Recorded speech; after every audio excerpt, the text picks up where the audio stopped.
میں چپ کھڑا ہوا ہوں دربار مصطفیٰ میں اور آنکھوں سے بسم اللہ الرحمن الرحیم۔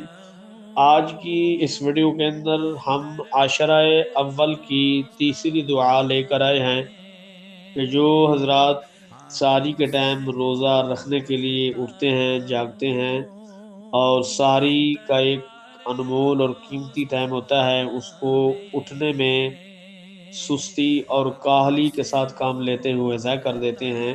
اس کو ضائع نہیں کرنا چاہیے، کیونکہ یہ تہجد بھی اگر ادا کر لی جائے تو بہت اچھی بات ہے۔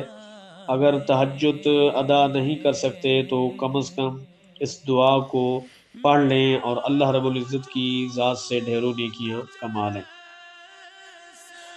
اس دعا کو جو شخص 7 مرتبہ سحری کے ٹائم پڑھ لے گا تو اللہ رب العزت اس کو ہر ستارے کے بدلے میں نیکیاں عطا فرمائے گا اور اس کے 1000 گناہ معاف فرما کے اور اس کے 1000 درجے بلند و بالا فرمائے گا۔ دعا کچھ یوں ہے: لا الہ الا اللہ الحی القیوم القائم علی کل نفس ما کسبت۔